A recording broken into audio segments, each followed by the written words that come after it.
Veronica Hayes had everything: power, wealth, and a billion-dollar empire. But every Christmas Eve, she sat alone in a house so quiet it echoed. Until one snowy night, a single father and his little girl knocked on her door. And opening it would change everything: her life, her career, and the lie she'd been living for 20 years. The penthouse stretched 30,000 square feet across the cliffside, all glass and sharp edges. No neighbors. No noise. Just Veronica and the hum of central heating. She stood at the window, wine glass in hand, watching the city below twinkle with life she'd never touch. 40 floors down, families crowded into restaurants. Kids pressed their noses against toy store windows. Couples kissed under streetlights. Up here, nothing. Her phone buzzed. A Forbes notification. Veronica Hayes closes record-breaking $8 billion acquisition. Hayes Industries dominates another market. She didn't smile. She never did anymore. The Christmas tree stood in the corner, 12 feet tall, wrapped in white lights and silver ribbon. A designer had installed it that morning while she was in Tokyo closing deals. It cost more than most people's cars. Not a single ornament had a story. Not one gift sat beneath it. Her assistant had asked if she wanted anything under the tree for appearances.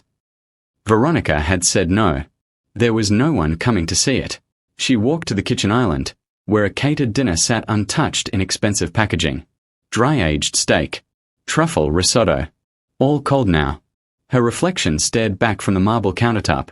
Sharp suit, perfect hair, hollow eyes. 39 years old. Never married. No kids. No family left who spoke to her. Her father had built Hayes Industries from nothing, then handed her the keys before he died. "Don't let anyone take this from you," he'd said on his deathbed. Not love. Not weakness. Nothing. She'd listened. And now she had everything he promised, and nothing else. The wine tasted bitter. She poured it down the sink. Outside, snow began to fall. Heavy. Thick. The kind that buried roads and trapped people indoors with the ones they loved. Veronica turned away from the window. The silence pressed against her ears. She thought about calling someone, but who? Her lawyers? Her board members? The people who only smiled when she signed their checks? She walked to the hallway and stopped at a locked drawer in the entryway table. Inside was a single photograph. Yellowed. Creased. A younger Veronica, barely 19, lying in a hospital bed. Her eyes were distant. Drugged. Her arms were empty. She slammed the drawer shut. Some ghosts didn't deserve air. The clock struck 10. Christmas Eve was almost over, and she'd spent it the same way she had for 2 decades, pretending it didn't hurt. Then, knock, knock, knock. Veronica froze. No one came here. Ever. The gate required a code. Security screened every visitor.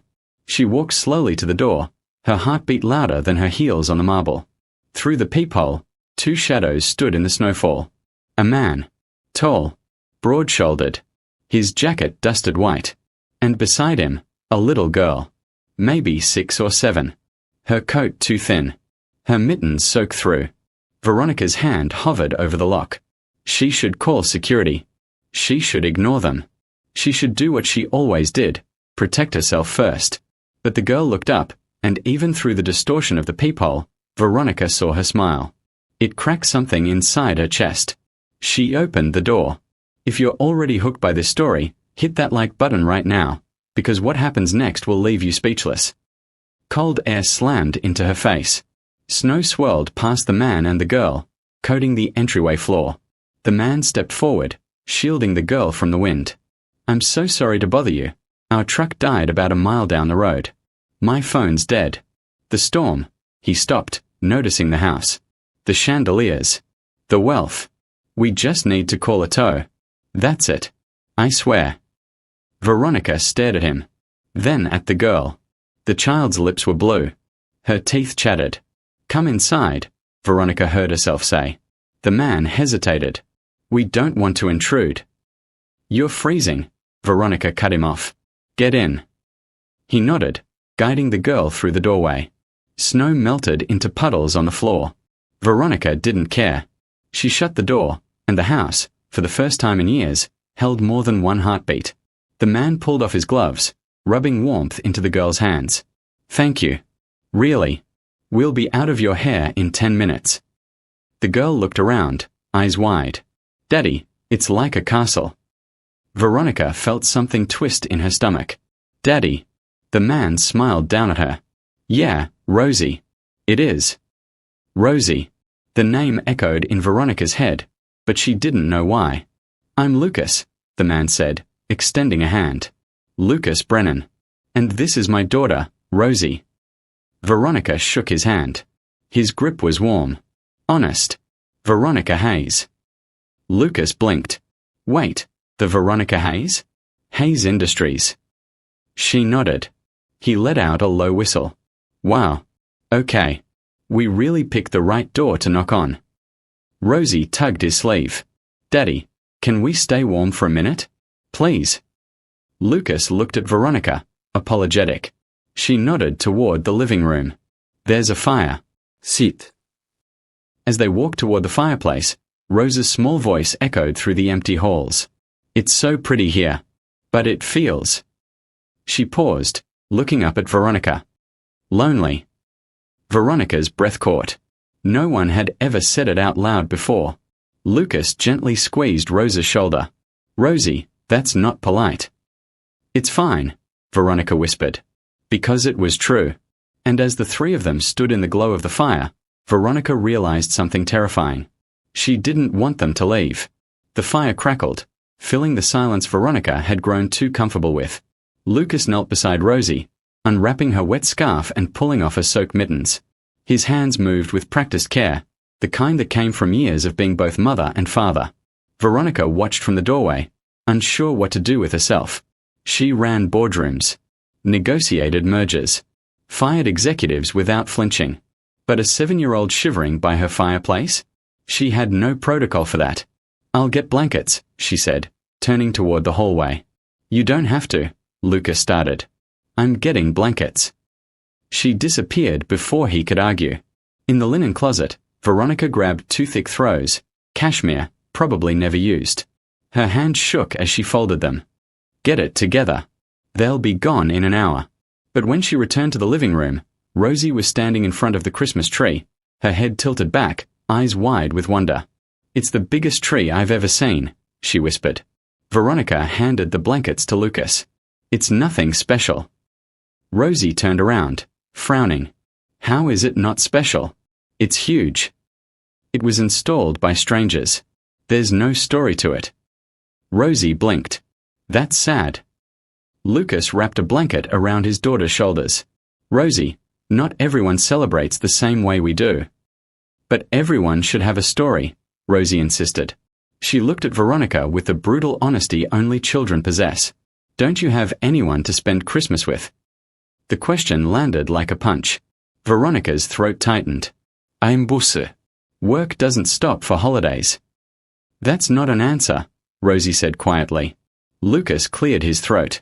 Rosie, how about we sit by the fire and warm up? Ms. Hayes has been kind enough to let us in. Rosie nodded, but her eyes lingered on Veronica, like she could see straight through the armor. They settled onto the couch. Lucas tucked the blanket tighter around Rosie, then pulled out his phone. Dead. He sighed. Can I use your charger? He asked. Veronica nodded toward an outlet. Help yourself. While Lucas plugged in his phone, Rosie curled into the corner of the couch, staring at the fire. Her voice was soft when she spoke. We were going to my grandma's house. She lives 2 hours away. We go every Christmas. Veronica sat in the armchair across from them. What happened to your truck? Lucas rubbed the back of his neck. Engine gave out. I've been meaning to get it looked at, but between work and Rosa's school. He trailed off. Life gets expensive. What do you do? I'm a carpenter. Mostly custom furniture. Cabinets. That kind of thing. Veronica nodded. She could see it. The calloused hands, the worn jacket, the quiet pride of someone who built things with his own 2 hands. Your phone will take a while to charge, she said. Are you hungry? Lucas hesitated. We don't want to impose. I have food no one's eating. You'd be doing me a favor. Rosie perked up. Can we have hot chocolate? Veronica almost smiled. I think I can manage that. In the kitchen, she found herself pulling out ingredients she forgot she had. Cocoa powder, milk, vanilla extract. Her chef kept the pantry stocked, but Veronica never cooked. She heated the milk on the stove, watching it swirl. Through the doorway, she could hear Lucas and Rosie talking quietly. "Is she nice, Daddy?" "I think so, sweetheart." "She seems lonely."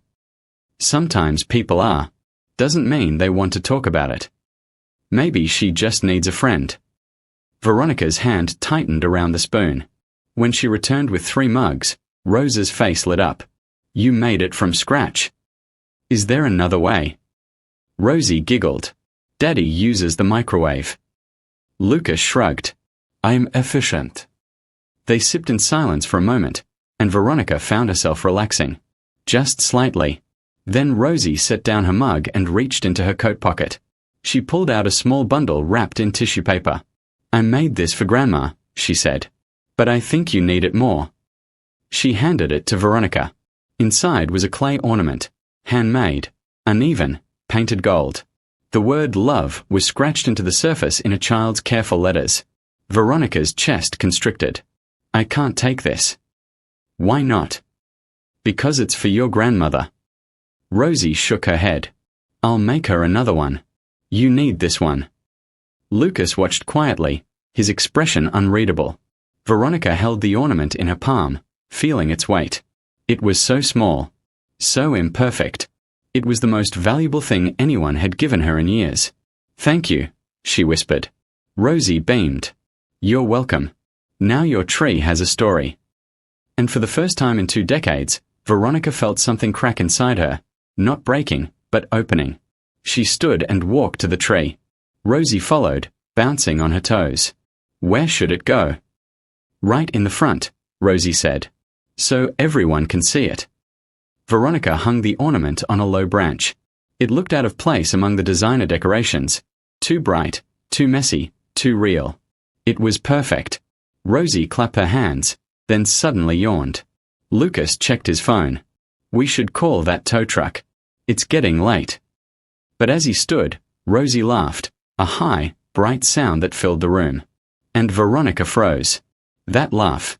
It echoed in her skull, pulling at something buried deep. Something she'd locked away 20 years ago. Her vision blurred. Her pulse spiked. Lucas noticed. "Ms. Hayes? You okay?" She blinked hard, forcing herself back. "Fine. Just tired." But she wasn't fine. Because that laugh, Rose's laugh, was familiar. Impassably, hauntingly familiar. And Veronica couldn't shake the feeling that she'd heard it before. In a dream. Or a memory she wasn't supposed to have. Lucas called the tow company. They said the roads were too dangerous. No one was coming until morning. He hung up, apologetic. "I'm sorry. We'll find a hotel." "Stay here," Veronica said, the words coming out before she could stop them. Lucas blinked. "What?" "The storm's getting worse. You have a child. Stay." He opened his mouth to argue, but Rosie was already asleep on the couch, curled under the blanket. Lucas looked at his daughter, then at Veronica. "Are you sure?" No. She wasn't. But she nodded anyway. "Guest rooms are upstairs. Second door on the left." Lucas lifted Rosie gently, cradling her against his chest. She didn't wake. As he carried her toward the stairs, he paused. "Thank you, Veronica. Really?" She didn't respond, because she was still staring at the golden ornament, still hearing that laugh, and wondering why it felt like her past was knocking on the door. If that moment just hit you in the chest, drop a comment telling me what you would have done in Veronica's position. And don't forget to subscribe. This story is about to get even more intense. Veronica didn't sleep. She lay in bed staring at the ceiling, listening to the wind howl against the glass. The house felt different now. Occupied. Alive. And that laugh. Rose's laugh. It played on repeat in her head, pulling at threads she'd spent years keeping buried. At 2 a.m, she gave up. She threw off the covers and walked downstairs, her bare feet silent on the cold marble. The living room glowed with dying embers. The golden ornament caught the firelight, spinning slowly on its branch. She sat on the couch where Rosie had been hours earlier. The blanket still smelled like strawberry shampoo and something sweet. Innocent. Veronica closed her eyes. And the memory came rushing back. She was 19. Alone in a private hospital room. The kind rich families used when they needed discretion. The pain had been unbearable. Hours of it. Nurses whispering. Machines beeping. And then, silence. Her father's voice, low and commanding. It's over, Veronica. The baby didn't make it. She'd been too weak to argue. Too drugged to think straight. They'd handed her papers. Made her sign. Told her it was for the best. You're too young, her father had said. This would ruin everything I've built. Everything you'll inherit. She remembered asking to see the baby. Just once. There's nothing to see, he'd said coldly. Let it go. So she did. She buried it. Built walls around it. Turned grief into ambition and never looked back. But now, 20 years later, sitting in her empty mansion, she wondered if she'd ever really let it go. Or if she'd just been running from it. Upstairs, a door creaked open. Veronica's eyes snapped open. She stood quickly, moving toward the hallway. Rosie appeared at the top of the stairs, rubbing her eyes. Her hair stuck up in every direction. I had a bad dream, she said quietly. Veronica's heart clenched. Where's your dad? Still asleep. I didn't want to wake him. He gets tired. Rosie descended the stairs slowly, clutching the railing. When she reached the bottom, she looked up at Veronica with those impossibly wide eyes. Can I sit with you? Veronica hesitated, then nodded. They returned to the living room. Rosie climbed onto the couch, tucking her knees under the blanket. Veronica sat beside her, keeping a careful distance. What was your dream about? Veronica asked. Rosie stared at the fire. My first mom. The air left Veronica's lungs. Your first mom. Rosie nodded. I don't remember her. Daddy says she's in heaven. But sometimes I dream about her. I wonder if she thinks about me. Veronica's throat burned. I'm sure she does. Do you think she loved me? Even if she couldn't keep me? The question shattered something inside Veronica. Yes, she whispered. I think she loved you more than anything. Rosie turned to look at her. How do you know? Because some love doesn't go away, even when people do. Rosie studied her for a long moment. Then she leaned against Veronica's arm, resting her head there. Veronica froze. She didn't know what to do with her hands. Where to look. How to breathe. But slowly, carefully, she wrapped an arm around the little girl. And for the first time in 20 years, she let herself imagine what it would have been like. To hold her daughter. To hear her laugh. To be someone's mother. Rosa's breathing evened out. She'd fallen back asleep. Veronica didn't move. She stayed there, holding a child who wasn't hers, feeling the weight of every choice she'd never been allowed to make. When dawn broke, Lucas found them like that. He stood in the doorway, taking in the scene, his daughter asleep against a billionaire CEO who looked more vulnerable than any magazine photo had ever shown. She has nightmares sometimes, he said softly. Veronica looked up, her eyes red. She told me. Lucas walked over and gently lifted Rosie into his arms. She stirred but didn't wake. I'll put her back to bed. Veronica nodded, pulling the blanket tighter around herself. When Lucas returned, he found her staring at the ornament again. You okay? He asked. She didn't answer right away. Then, quietly, how old is she? Lucas sat in the armchair across from her. 7. Just turned 7 in September. September. Veronica's hands went cold. Where? She stopped, forcing herself to sound casual. Where did you adopt her from? Lucas tilted his head, curious but not suspicious. Chicago. Private agency. My wife and I had been trying for years. When we finally got the call. He smiled sadly. Rosie was 3 days old. Perfect. Healthy. We brought her home and she became ours. Veronica's pulse hammered in her ears. What agency? Haven Bay Adoptions. Why? The name hit her like a freight train. Haven Bay. The same agency her father's lawyer had mentioned once, years ago, during an argument Veronica wasn't supposed to overhear. Her vision swam. Lucas leaned forward. Veronica, you're pale. What's wrong? She stood abruptly. I need to check something. Excuse me. She walked to her office on shaking legs, closing the door behind her. Her laptop sat on the desk, asleep. She woke it. Opened a search engine. Haven Bay Adoptions Chicago. The results loaded. A defunct agency. Shut down 12 years ago for irregularities. Private adoptions through unnamed intermediaries. She clicked deeper. Found a news article from 2018. Former director of Haven Bay Adoptions under investigation for falsifying birth records and facilitating illegal adoptions through wealthy donors. Veronica's stomach turned. She opened another tab. Searched her own name. Her father's name. The hospital. And there, buried in a legal document she'd signed while sedated, was a signature she recognized. Dr. Miriam Hayes. Her aunt. Her father's sister. A woman who'd disappeared from family gatherings 20 years ago and never explained why. Veronica's hands trembled as she cross-referenced the dates. Rosa's birthday. September 14th. Her daughter's birthday. September 14th. The hospital. The agency. The signatures. It wasn't a coincidence. It was a conspiracy. Her father hadn't just told her the baby died. He'd taken her. Sold her. Erased her. And Veronica had believed him. She stood, knocking her chair backward. Her chest heaved.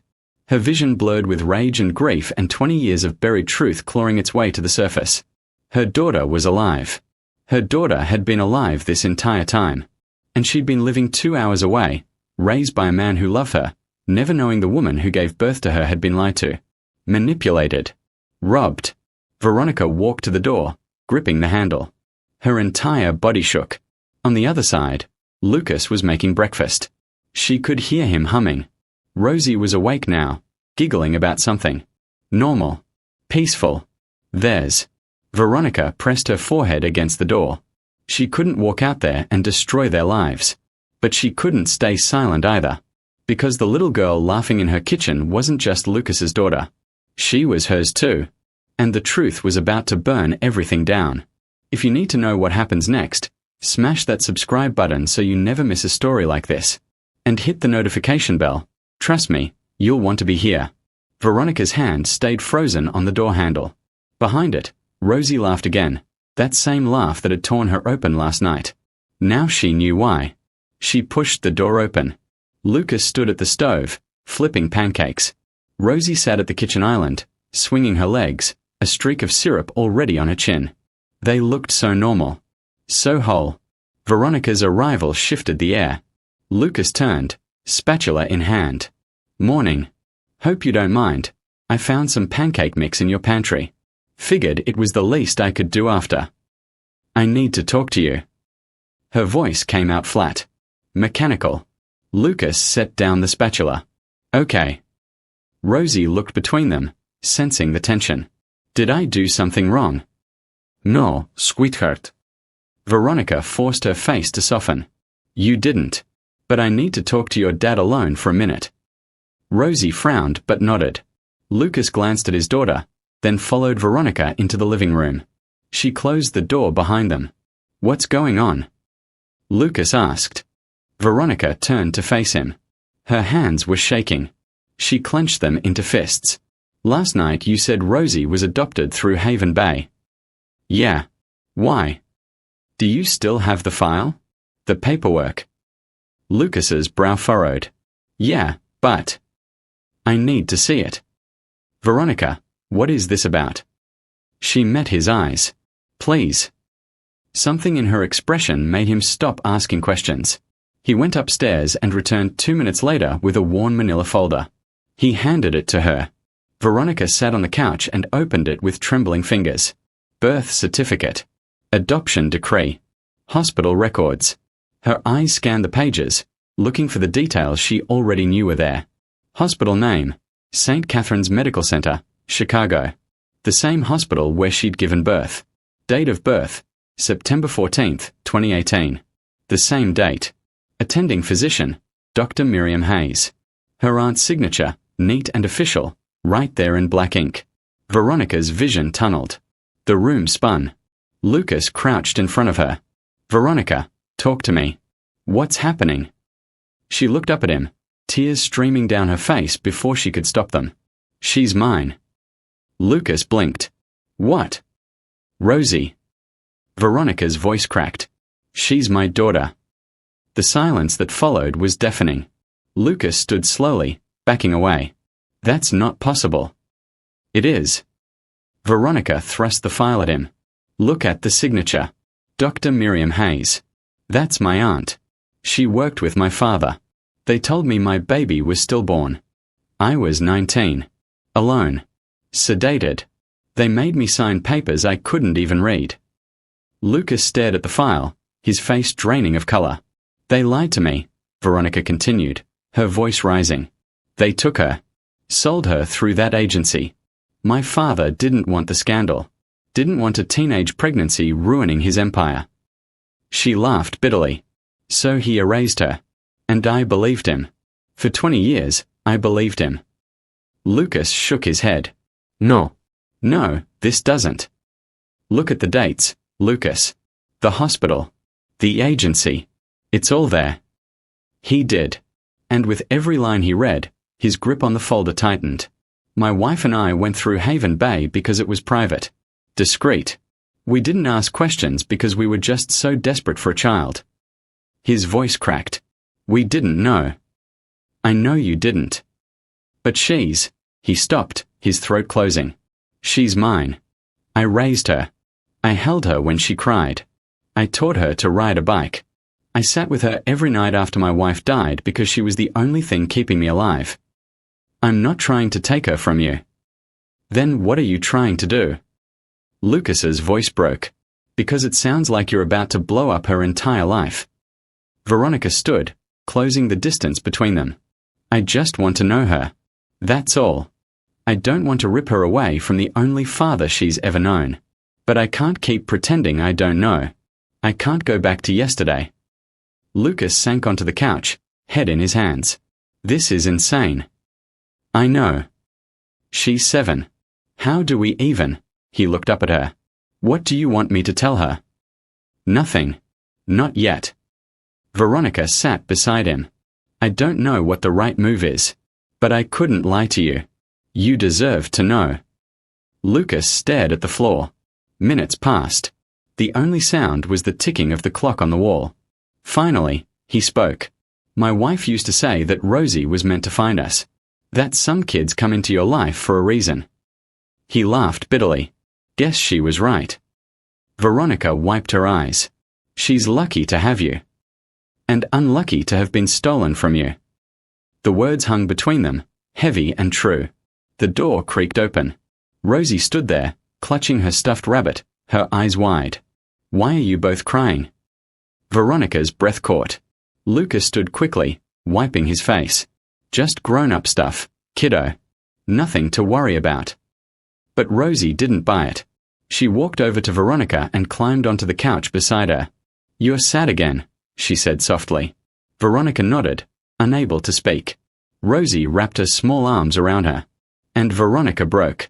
She pulled the little girl close, burying her face in her hair, inhaling the scent of strawberry shampoo and something deeper, something that felt like recognition. Like coming home. Lucas watched, his own tears falling silently. When Veronica finally pulled back, Rosie looked up at her with those impossibly familiar eyes. It's okay to be sad, Rosie said. Daddy says feelings don't make you weak. They make you human. Veronica smiled through her tears. Your dad's a smart man. Rosie grinned. I know. Lucas cleared his throat. Rosie, why don't you go finish your pancakes? I need to talk to Veronica a little longer. Rosie nodded and skipped back to the kitchen, humming to herself. Once she was gone, Lucas turned to Veronica. What happens now? Veronica exhaled slowly. I don't know, but I think we need to figure it out together. Lucas nodded. She's going to have questions eventually. I know. And when she does, we tell her the truth. Age appropriate, but the truth. Agreed. He extended his hand. Partners. Veronica took it. Partners. They sat in silence for a moment, Two strangers bound together by a child neither of them had expected. For what it's worth, Lucas said quietly, I think she already loves you. Veronica's chest tightened. I don't deserve that. Maybe not. But she's giving it to you anyway. He smiled sadly. That's who she is. Veronica looked toward the kitchen, where Rosie sat swinging her legs, syrup-covered and happy. Her daughter. Alive. Real. Here. And for the first time in 20 years, Veronica let herself believe that maybe, just maybe, she could have something more than an empire. She could have a family. If this revelation just broke your heart, leave a comment with a heavy black heart. And if you're loving this story, share it with someone who needs to hear it, because this message is powerful. Even if it looked nothing like she'd imagined. 1 year later, the photograph went viral within hours. Veronica Hayes, billionaire CEO, Forbes cover regular, untouchable queen of industry, standing in the snow outside her mansion. No designer coat. No perfect hair. Just a woman in her oversized sweater, laughing. Beside her, a man in a flannel jacket. And between them, a little girl holding both their hands. The caption read, Veronica Hayes spotted with mystery family on Christmas Eve. By morning, the internet had exploded. Stock prices dropped 3% before the market even opened. Her board called an emergency meeting. Investors demanded answers. And Veronica ignored every single call. She sat in her kitchen, the same kitchen where Lucas had made pancakes a year ago, watching Rosie decorate cookies with enough frosting to choke a horse. This one's a reindeer, Rosie announced, holding up what looked like a brown blob with candy eyes. It's perfect, Veronica said. Lucas leaned against the counter, coffee in hand. You're a terrible liar. I'm an excellent liar. I've just chosen not to be one anymore. He grinned. Fair point. Veronica's phone buzzed for the 100th time. Her publicist. Again. She silenced it. You're really not going to deal with that? Lucas asked. I'll deal with it tomorrow. They're going to crucify you. Let them. Rosie looked up, frosting on her nose. What's crucify mean? It means people are going to say mean things about me, Veronica explained. Rosie frowned. Why? Because I did something they don't understand. What did you do? Veronica glanced at Lucas. He nodded. She knelt beside Rose's chair. I told the truth. 3 weeks earlier, Veronica had called a press conference. Her lawyers had begged her not to. Her board had threatened to remove her. Her publicist had quit on the spot. She'd done it anyway. If you've made it this far, you're part of something special. Go ahead and like this video if you're ready for the most satisfying ending you've seen all year. She stood at a podium in front of 50 cameras and twice as many journalists, and she spoke. 20 years ago, I gave birth to a daughter. I was 19, alone, and I was told she was stillborn. The room had erupted. Questions shouted from every direction. Cameras flashing like lightning. Veronica had waited for silence. She wasn't stillborn. She was taken from me by people I trusted. People who thought a scandal was worse than a child. And for 2 decades, I believed their lie. More chaos. More questions. Last Christmas, she walked into my life. By accident. By fate. I don't know. But I know this. She's alive. She's loved. And she's my daughter. A reporter had shouted, Are you planning legal action against your family? My father's dead. The people involved are beyond reach. I'm not interested in revenge. I'm interested in the truth. What about Hayes Industries? Will this affect your position? Veronica had looked directly into the camera. If my company can't survive me being a mother, then it doesn't deserve to survive. The press conference had ended in chaos. By that evening, hashtags were trending. Think pieces were published. Her approval rating plummeted among investors and skyrocketed among everyone else. The board had called for her removal. She'd resigned before they could vote. Now, 1 month later, she sat in her kitchen watching her daughter, lick frosting off her fingers. And she didn't regret a single thing. Can we watch a movie tonight? Rosie asked. What movie? Lucas asked. The one with the singing princess. Lucas groaned. Again? Yes, again. It's tradition. Veronica smiled. Tradition it is. Rosie beamed, then hopped off a chair and ran toward the living room, leaving a trail of flour in her wake. Lucas watched her go, then turned to Veronica. You're really okay with all of this? Losing the company? The backlash? Veronica set down her mug. I spent 20 years building something I didn't love because I was too afraid to feel anything else. I'm done being afraid. And if they come after you harder, then they come after me. But they don't get to take this. She gestured toward the living room, where Rosie was setting up pillows for movie night. They don't get to take her. Lucas studied her for a long moment. Then he smiled. You've changed. Good. Yeah. His voice softened. It is. They'd been navigating this strange new reality together for months. Co-parenting without a manual. Building trust without a blueprint. At first, it had been awkward. Boundaries had to be drawn. Conversations had to be had. But slowly, impossibly, it had started to work. Rosie spent weekdays with Lucas in his modest house 2 hours away.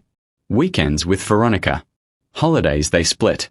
And somewhere along the way, the three of them had stopped feeling like strangers forced together by circumstance. They'd started feeling like family. Lucas cleared his throat. So, I've been thinking. Dangerous. He ignored the jab. Rosa's been asking questions. About why she has 2 houses now. Why you and I aren't together. Veronica's stomach tightened. What did you tell her? The truth. That families come in all shapes. That love doesn't have to look like everyone else's. And she accepted that. She's 7. She accepts everything as long as there's snacks involved. He paused. But eventually, she's going to want the full story. I know. Are you ready for that conversation? Veronica looked toward the living room, where Rosie was now building a fort out of couch cushions. No. But I will be. Lucas nodded. Good. Because I think she already knows more than we think. What do you mean? Last week, she asked me if you were lonely before we showed up. Veronica's breath caught.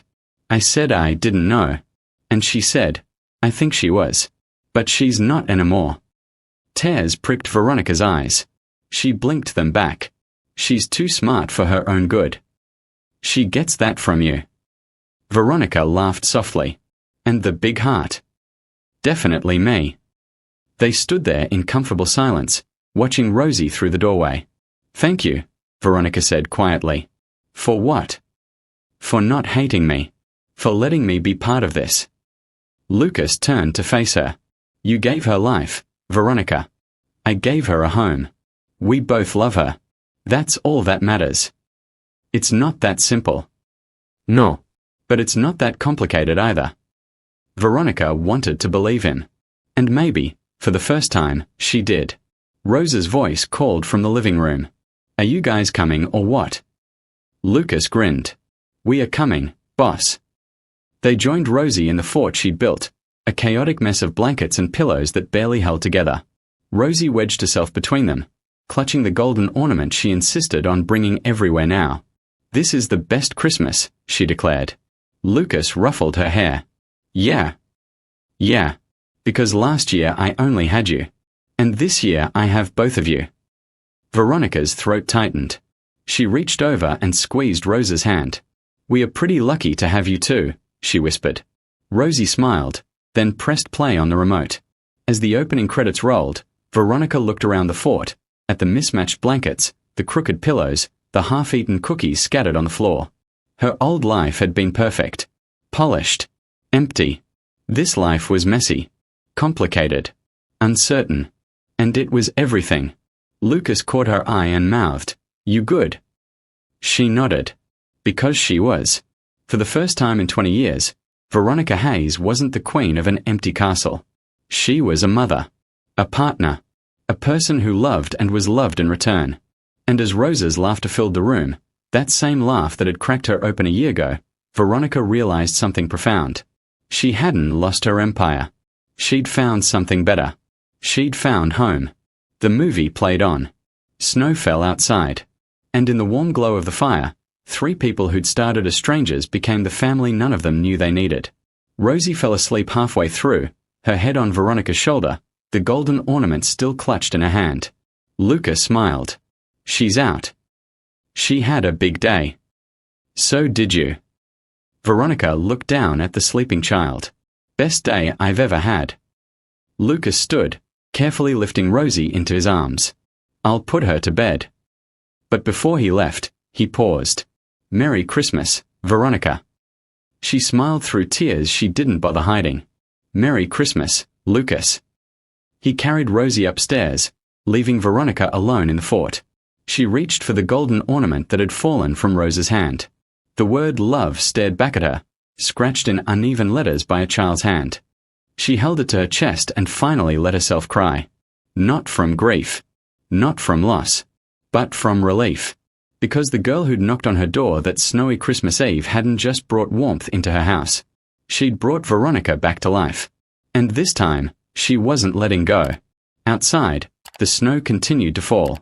Inside, the fire crackled softly. And for the first time in 2 decades, Veronica Hayes wasn't waiting for Christmas to end.